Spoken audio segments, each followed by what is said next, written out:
Repousser une décision, éviter une conversation, attendre que ça passe, sont souvent des choix par défaut qui coûtent du temps, de l'énergie et de la crédibilité. Dans cet épisode, je vous explique pourquoi le courage est selon moi la posture centrale du leadership et comment la conviction « you can do hard things » change concrètement votre manière de décider, de parler et d'assumer votre responsabilité de dirigeante.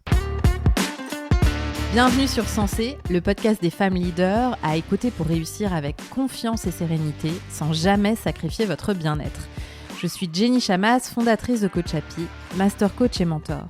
J'accompagne les dirigeantes dans leur croissance professionnelle avec comme maître mot sérénité, confiance, hauteur et impact. Vous écoutez l'épisode 55 de Sensé.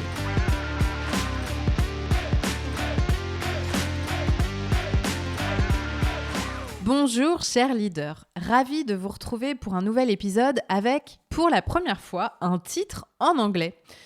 Je ne pouvais pas me résoudre à le traduire car je trouve cette phrase plus puissante en anglais. You can do hard things. Tiré de l'anglais, cette phrase signifie littéralement « Vous pouvez faire des choses difficiles, vous en êtes capable ». C'est la phrase que je me répète souvent quand c'est difficile. Quand, en tant que chef d'entreprise, je dois prendre des décisions difficiles qui ne remporteront pas l'adhésion, quand je dois enclencher des changements importants et que mon cerveau aimerait plutôt que je reste dans ma zone de confort. Dans ces moments-là, ce qui m'aide est de me rappeler que je suis capable de faire des choses difficiles, que finalement, le plus difficile, ce sont mes pensées et mes émotions, tout le jugement que je peux avoir sur la situation et sur moi. Mais au fond, I can do hard things.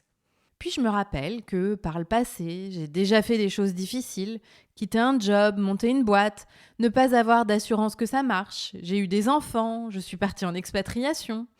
J'ai déjà fait des choses difficiles et ça me montre que j'en suis encore capable. Pourquoi je vous parle de ça ? Parce que la période nous invite à faire des choses difficiles et que dans ces circonstances, il y a différents types de réactions.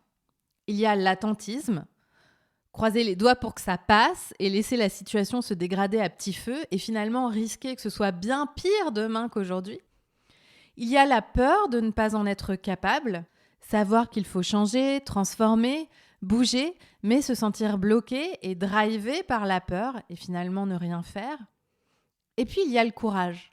Dans le courage, il y a de la peur, mais on choisit de faire avec et d'avancer convaincu qu'on peut faire des choses difficiles, qu'il faut les faire. De mon point de vue, la posture d'une leader est le courage. Bien sûr, elle demande de se sentir assez solide pour y aller. Elle demande aussi parfois du temps. Elle nécessite du soutien, de l'ancrage, mais c'est la seule posture qui permet de faire face à l'adversité. Et ce qui est magnifique, c'est que je vous garantis que chacune d'entre vous en est capable. You can do hard things. Il n'y a que par le courage qu'on se rapproche véritablement d'un leadership aligné dans lequel on incarne pleinement nos valeurs.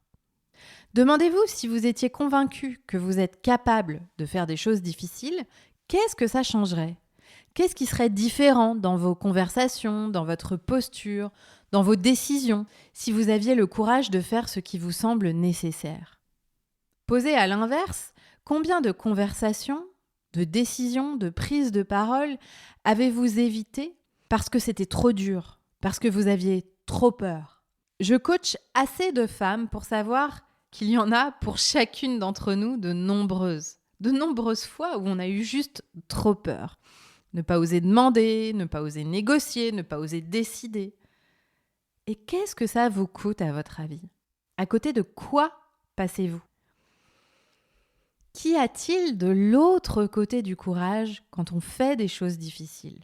Eh bien, il y a une vie alignée. Il y a aussi la compétence développée de faire des choses difficiles. Et il y a de la confiance en soi. Il se trouve aussi là, à cet endroit, une forme de résilience et de connaissance de la vie. La vie est facile et difficile à la fois. Et plutôt que d'attendre d'elle que tout soit simple, je crois qu'on est mieux préparé quand on accepte qu'elle est faite de passages difficiles et qu'on peut y faire face parce que you can do hard things. Et finalement, les leaders et dirigeantes qui réussissent sont celles qui le savent et le vivent, quelles que soient les circonstances, qui s'adaptent et prennent à bras-le-corps le fait d'affronter la difficulté, de faire avec et d'avancer. Alors, chers leaders, je vous souhaite de vous approprier cette pensée. You can do hard things. Et surtout, d'agir depuis cette pensée. Quelles difficultés repoussez-vous ? À quoi ça ressemblerait de l'embrasser ? Et comment vous sentirez-vous quand vous l'aurez affronté ? Quand ce sera passé ? Courage et haut les cœurs, chers leaders. Merci pour votre écoute. N'oubliez pas d'en parler autour de vous et de laisser 5 étoiles sur votre plateforme d'écoute si l'épisode vous a plu. Rendez-vous sur notre site jennychamas.com pour en savoir plus sur nos accompagnements et activités ou sur Instagram et LinkedIn pour discuter. Et rendez-vous la semaine prochaine pour un épisode dans lequel je vous parle du nouveau chapitre que j'écris.